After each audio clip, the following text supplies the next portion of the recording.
want a garden so I can grow, and you can only go so far on your own.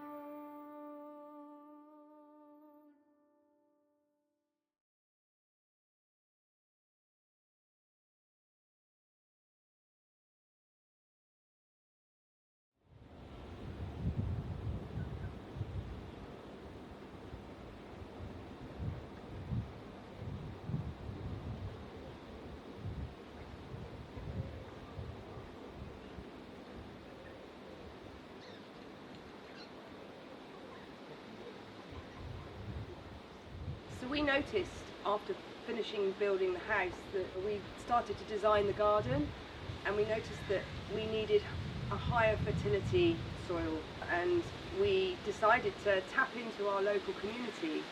They were taking their green mulch, so leaves, grass cuttings, hedge cuttings to the local dump, and we were like, we could use that ourselves, and so we provided these bags for neighbours to come down and basically tip their green mulch into our ton bags, and we then just basically take this and use it as a mulch layer around our fruit trees, nut trees, fruit bushes. More fragile crops will tend to use the grass cuttings, as long as it's not too seedy. You do have to be careful, but this acts as a wonderful blanket to look after your soil. It acts as a weed suppressant, less watering, because obviously less water evaporation, and it's constantly breaking down, feeding your soils, so it has multi-use. There's also there's foods in here for the animals. So when we come to empty a ton bag, we'd first of all take it to the animals and feed them all the things that we know that they would like. And then we realised actually people actually like the animals, that the community wanted to engage with us. And that was really novel, to be honest, because we actually started this site kind of privately, busy focusing on what we're trying to do. And this mulch service really transformed, it opened up a way that the community can kind of come in here and actually sort of see what we're up to. And they then wanted to feed the animals directly with their hedge cuttings and things like that. And there's a whole load of people that love to come and feed the animals, and obviously that's things that we would normally have to do. And here we are, the community getting pleasure from it, and yet we're getting our animals fed. So it was a win-win situation. So I've actually put a list of all the hedge cuttings and the weeds that our animals, our goats, pigs and chickens will eat, and we have a separate area for people to either leave that for us to feed the animals, or we encourage some of our neighbours to come in and directly feed the goats, which I think has incredible well-being factors, just being around animals and knowing that the ivy that you've just dropped off here is going to really good use. And so yeah, that has a really good feel-good factor to it. It was a game changer when we became useful to people. Prior to that, people can kind of view how we live and what we're trying to do as kind of, it's an unknown and suspicious, of that in a way. And so this really closed that gap. People could see us, what we were up to, who we were, and they wanted to support us. They were like, what do you need? And so it led to kind of dropping off things like wood or tools, or even people coming in and offering help. I mean, and we'd never had that, had we? As in, it took this mulch service to really integrate with the community, to be honest. That was a game changer in so many ways. It was a material, a product that they didn't want, and we needed it. So it was a win-win situation. Yeah, and people don't have to travel to the centre of the Isle of Wight, and they've got to make appointments, and there's lots of people that don't want to use the technology to have to book appointments, and so people can come here without an appointment, and it's a low wall to drop over, meaning that you can park really near. It's not noisy, because these central tips can be incredibly noisy, and it just seemed to click and work, which was great. It's a free service. We don't charge it is just for our local community, because we're small here.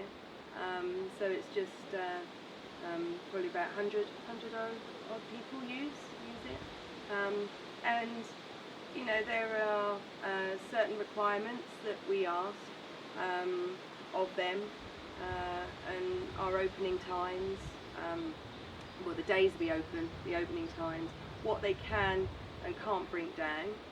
And we have got to know our community, because we can stand here and chat to them. And Knighton has a fair amount of retired people, and so it's good to meet them and give them a bit of our time as well. Yeah. When we moved here, the land had been degraded by excessive lawns, and so we needed a way of raising fertility quite quickly. And so we had this idea that we could access the community, and that if we provide bags that they can come and drop off mulch, that we could rapidly lay that on the land and compost in place and raise the fertility, but also to stabilise the land, because as the mulch breaks down and turns into compost, the compost can hold 8 times its own weight in water, and where we're in an instability area, that we could equally grow food but also have less water going into the land itself. So one of the things when we bought the land was it came with landslip, and the land has moved here in the past, and one of the things that we do to mitigate water here is use heavy mulches. So after quite an extensive research, the winter rains was something that we had to be very aware of to add to land water here, and so interception of rain was very important to us. Well, we looked towards forests. I had to study and find out, what's the difference between a field, shall we say, as opposed to a woodland. And it turns out that a woodland will actually absorb 25% of the year's rain. And if you actually put that into sort of the amount of water that's actually 1,000 tons per acre. And so I realised that basically we've got to create a food crop that's based on forest systems. That's why we picked forest gardening, and we're going to need to cover our soils in very woody material, because 2 centimetres of wood will absorb 1 centimetre of water, and so that's kind of on par with like a cubic metre of wood is about 500 litres. And not only that is its water holding capacity, but it actually evaporates it after the storms pass and this has all become sodden and wet. It actually will gas it back off to the atmosphere, or the trees behind us will begin to pull all the moisture out of the compost that obviously forms underneath this layer,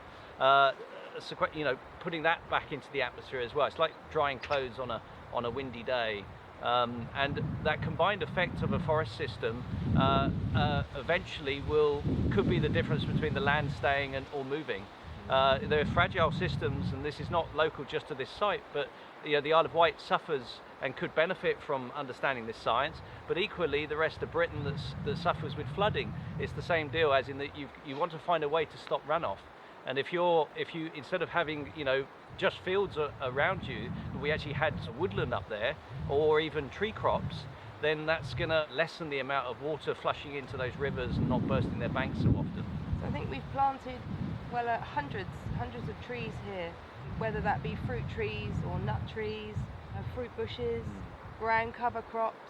It all aids in stopping the rainfall from really penetrating the land here and causing problems. And it speeds the growth up of everything. I mean, the trees around here are like turbo, because we're putting down fertility.